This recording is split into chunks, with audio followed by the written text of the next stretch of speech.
الرحمن الرحیم۔ اللہ تبارک و تعالی کے پاکیزہ نام سے آغاز کرتے ہیں جو بہت مہربان اور نہایت رحم والا ہے۔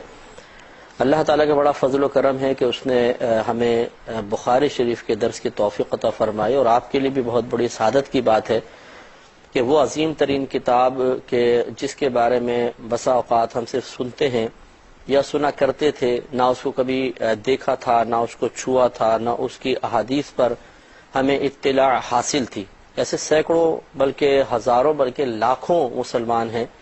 کہ جنہوں نے سیاہ ستہ کو دیکھا بھی نہیں ہے، چھوا نہیں ہے، کبھی پڑھا نہیں ہے، لیکن اللہ تبارک و تعالی نے ہمیں زندگی میں اس کا موقع عطا فرما دیا کہ ہم گھر بیٹھے درس بخاری شریف سننے کی سعادت حاصل کر رہے ہیں۔ تو اس کی ہمیں قدر کرنی چاہیے، اور نبی کریم صلی اللہ علیہ وسلم نے اپنی حیات طیبہ میں جو کچھ کلام فرمایا جس کو بخاری میں جمع کر دیا گیا، یقیناً یہ کل تو نہیں ہے، کل کا بعض ہی ہے، لیکن پھر بھی بہت کچھ ہے، اور ہمیں یہ دیکھنا ہے کہ نبی کریم صلی اللہ علیہ وسلم کے اس فرمان میں، اس کے علاوہ ان فرامین میں، اور اس کے علاوہ جو صحابہ کرام کے اقوال وغیرہ بھی اس میں درج کیے گئے ہیں، ان سے کیا کیا نکات حاصل ہوتے ہیں۔ یہ امام بخاری رحمۃ اللہ علیہ کا امت پر بہت بڑا احسان ہے کہ انہوں نے بڑی محنت کے ساتھ ایک قابل اعتماد حدیثوں کا ذخیرہ ہم تک پہنچایا، جس کو ہم بڑے اعتماد کے ساتھ پڑھتے ہیں، اور ان حدیثوں کی صحت پر اعتماد کرتے ہوئے اس سے مسائل کا استنباط کرتے ہیں۔ الحمدللہ ہماری 42 حدیثیں ہو چکی تھیں، اور 43 نمبر حدیث پر کلام چلے گا۔ حضرت عمر بن خطاب رضی اللہ تعالی عنہ اس کے راوی ہیں۔ یہ کہتے ہیں کہ یہود میں سے ایک شخص ایک مرتبہ آپ کے پاس آیا اور اس نے عرض کی کہ اے امیر المومنین، آپ کی کتاب میں ایک آیت ایسی ہے جس کو آپ لوگ پڑھتے ہیں، اگر یہ آیت ہم یہودیوں کے گروہ پر نازل ہوتی تو ہم اس دن کو عید کا دن بنا لیتے۔ یعنی اسے کہنے کا مطلب یہ تھا کہ آپ کے قرآن میں ایک آیت ایسی ہے، جب ہم اس پر مطلع ہوئے تو ہم یہ سوچتے ہیں کہ اگر یہ آیت ہم پر نازل ہوتی تو جس دن یہ نازل ہوتی ہم اسے عید کا دن بنا لیتے۔ حضرت عمر فاروق رضی اللہ تعالی عنہ نے اس شخص سے دریافت فرمایا کہ وہ کون سی آیت ہے؟ اس نے کہا یہ آیت کہ الیوم اکملت لکم دینکم، یعنی آج کے دن مکمل کر دیا میں نے تمہارے لیے تمہارے دین کو،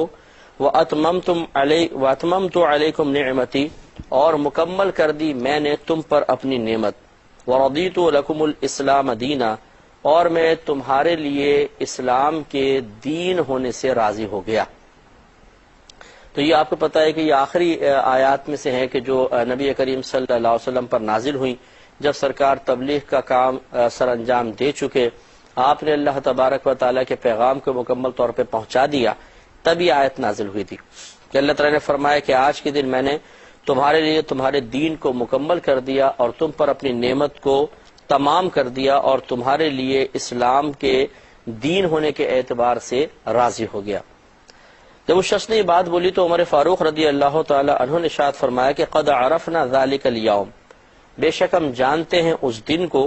والمکان الذي نزلت فيه على النبي صلی اللہ علیہ وسلم، اور اس جگہ کو بھی ہم جانتے ہیں کہ جس میں نبی کریم صلی اللہ علیہ وسلم جلوہ افروز تھے تو یہ آیت نازل ہوئی تھی۔ وَهُوَ قَائِمٌ بِعَرْفَةَ يَوْمَ جُمْعَةٍ، نبی کریم صلی اللہ علیہ وسلم عرفہ میں کھڑے ہوئے تھے اور جمعے کا دن تھا۔ تو دیکھیں اس شخص نے پہلی بات تو یہ کہ یہ امیر المومنین حضرت عمر فاروق رضی اللہ تعالی عنہ کی خدمت میں عرض کی کہ آپ کو ایک آیت ایسی ملی ہے جس کے ایسے مضامین ہیں، کیونکہ اس میں اللہ تبارک و تعالی نے ایک تو دین کے مکمل ہونے کے بارے میں ارشاد فرمایا، دوسرا اپنی نعمت کے تمام ہونے کے بارے میں کلام فرمایا، گویا کہ جن سے خطاب ہے انہیں اللہ نے ایک بہت بڑی نعمت عطا فرمائی اور اس کی تکمیل بھی فرما دی، اور پھر اللہ تبارک و تعالی خود ایک دین کے بارے میں ارشاد فرمائے کہ میں اسلام کے دین ہونے کے اعتبار سے، یعنی تمہارے لیے اسلام کے دین ہونے کے اعتبار سے راضی ہوں۔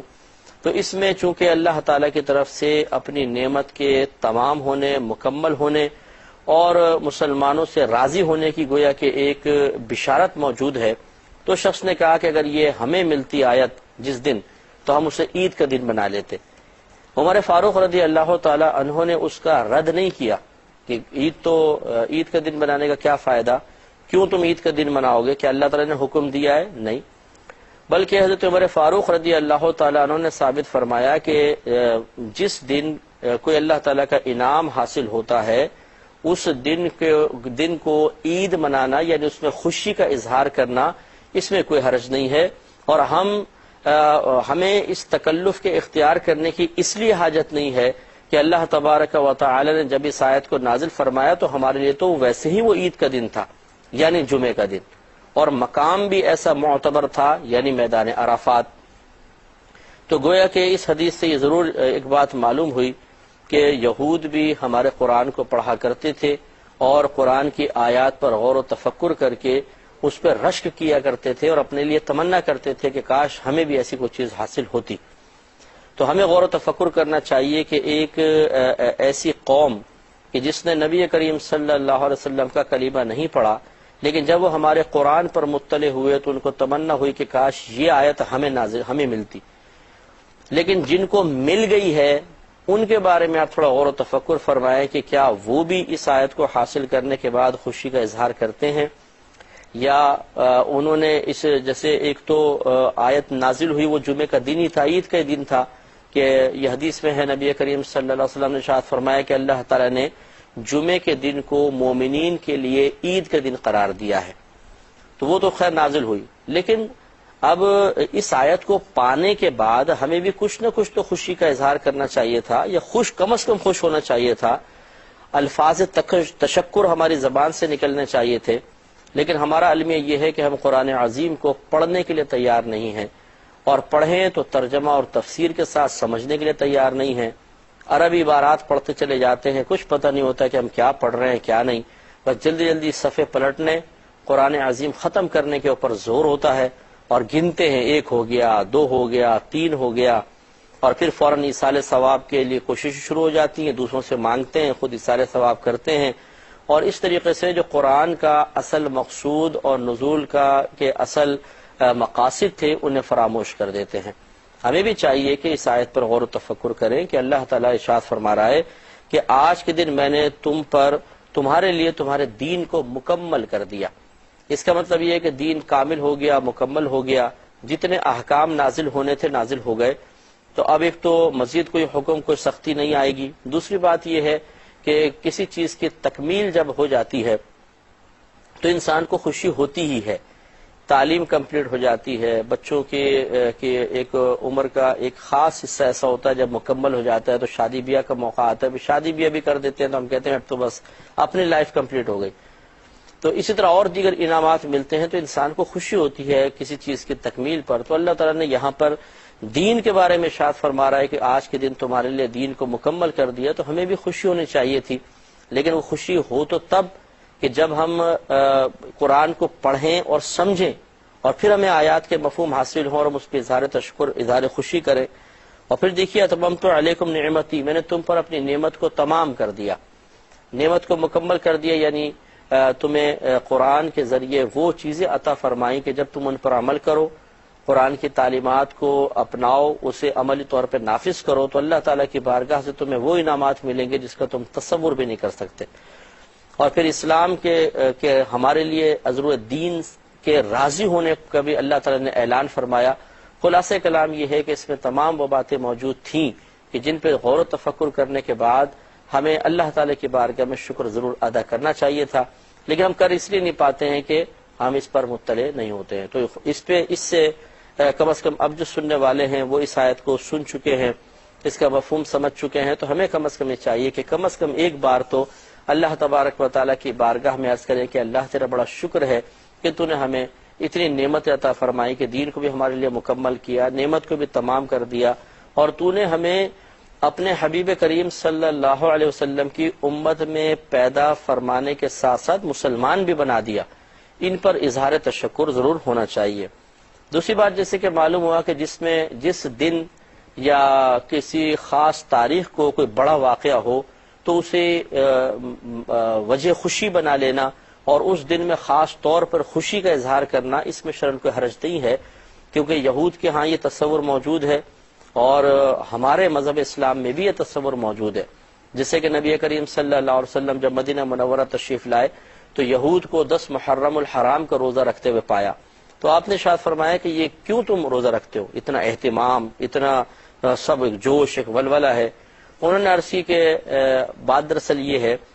کہ یہ وہ تاریخ ہے جس میں اللہ تبارک و تعالی نے موسیٰ علیہ السلام کو فرعون سے نجات بخشی تھی اور فرعون اور اس کی قوم کو غرق کیا تھا۔ تو موسیٰ علیہ السلام نے اللہ تعالی کی بارگاہ میں اظہار تشکر کرتے ہوئے، شکر ادا کرتے ہوئے روزہ رکھا تھا۔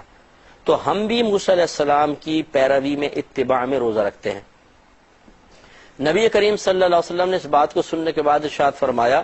کہ موسیٰ علیہ السلام کی موافقت اختیار کرنے میں تمہارے مقابلے میں ہم موسیٰ سے زیادہ قریب ہیں۔ اور پھر آپ نے صحابہ کرام کو فرمایا کہ تم بھی روزہ رکھو۔ بعض صحابہ نے عرض کیا رسول اللہ صلی اللہ علیہ وسلم اگر ہم روزہ رکھیں گے تو یہود سے مشابہت ہو جائے گی، کیونکہ یہ یہود کی عادت تھی کہ اگر مسلمان کوئی اچھا کام اپناتے جس کو پہلے یہود اپنائے ہوتے تھے تو وہ طنز کیا کرتے تھے کہ دیکھا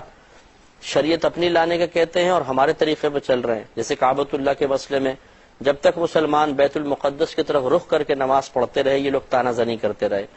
پھر جب وہ نبی کریم صلی اللہ علیہ وسلم نے اللہ کے حکم سے تبدیل کیا اور کعبۃ اللہ کی طرف رخ کیا تو پھر ان کے چہرے دیکھنے کے قابل تھے، اور پھر ان کو شدید طیش آیا کہ کم از کم ہمیں طنز کا موقع مل رہا تھا اور وہ ہم سے مقصود چھن گیا۔ اسی طریقے سے صحابہ کرام نے اسی خدشے کے پیش نظر یہاں پر عرض کیا رسول اللہ اگر ہم بھی صرف 10 محرم الحرام کا روزہ رکھیں گے تو ضرور بعد میں یہود کہیں گے کہ دیکھا نا جو ہم کر رہے ہیں وہ تم کر رہے ہو، بلکہ تمہارے نبی بھی کر رہے ہیں۔ تو نبی کریم صلی اللہ علیہ وسلم نے اس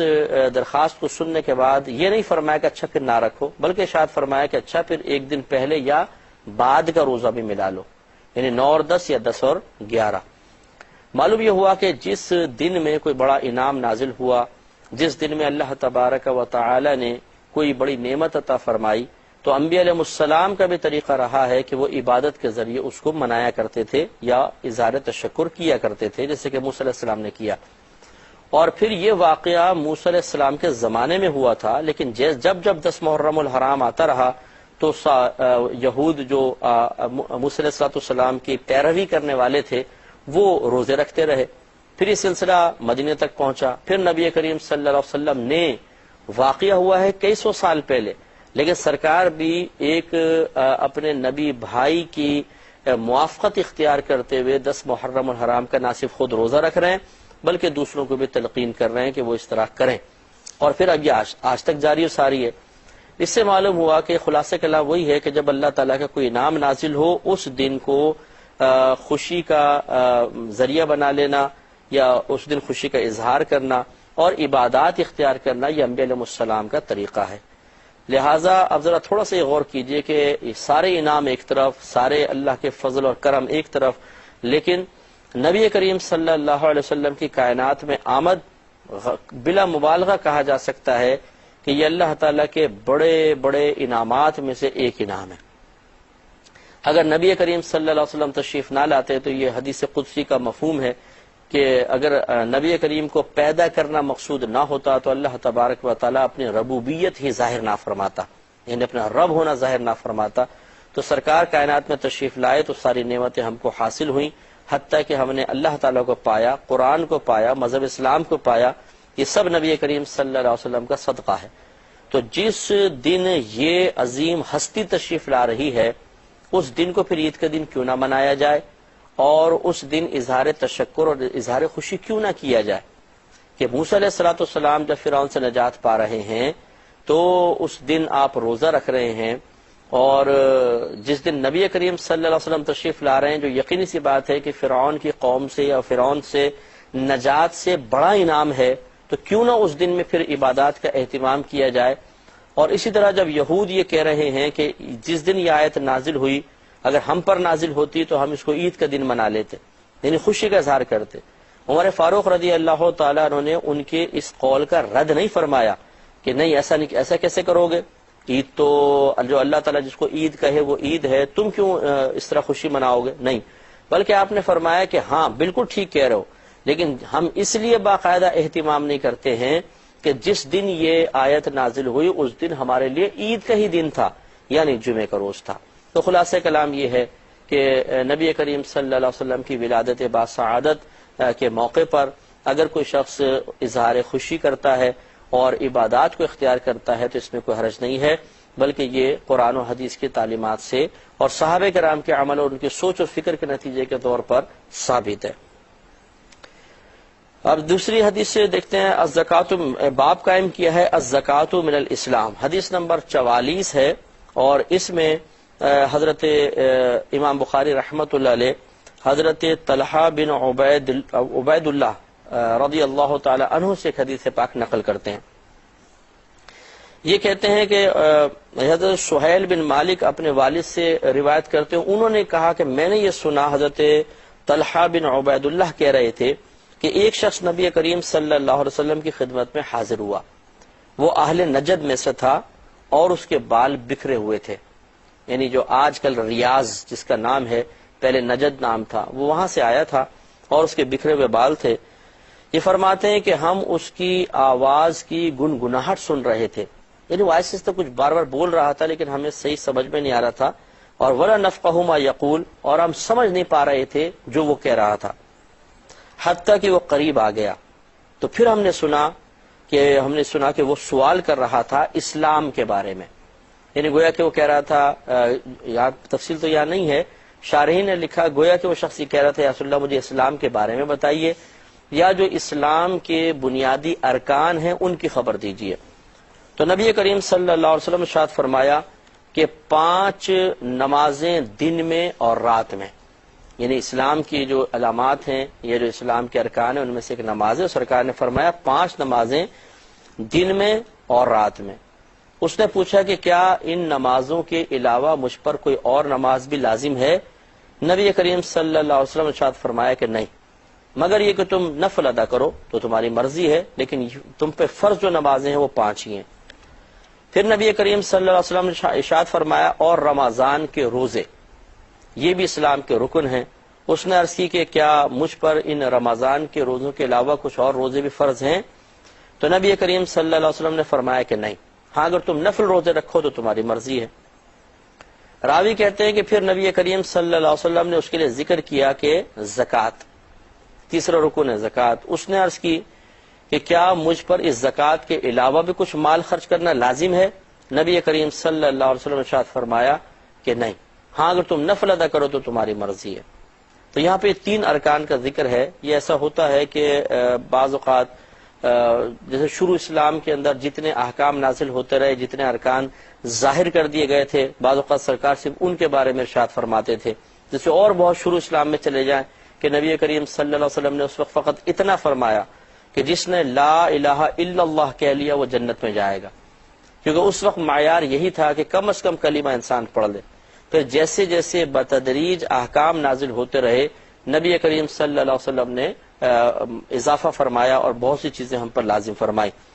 لہٰذا یہاں پر 3 کا ذکر ہے تو یہ مطلب نہیں ہے کہ 3 ہی مذہب اسلام کے ارکان ہیں، پہلے کی حدیث ہے، بعد میں اور بھی جب ارکان آ گئے تو نبی کریم صلی اللہ علیہ وسلم نے خود دیگر ارکان کا بھی ذکر فرمایا ہے، جس سے کہ آگے حدیثیں آ جائیں گی۔ کیونکہ وقت کی قلت ہے، انشاءاللہ اس حدیث کو ہم نیکسٹ پروگرام میں کمپلیٹ کریں گے، آپ بھی دیکھیے گا۔ اللہ تبارک و تعالی ہم سب کو وہ پروگرام دیکھنے کی بھی توفیق عطا فرمائے، آمین۔ وآخر دعوانا ان الحمد للہ رب العالمین۔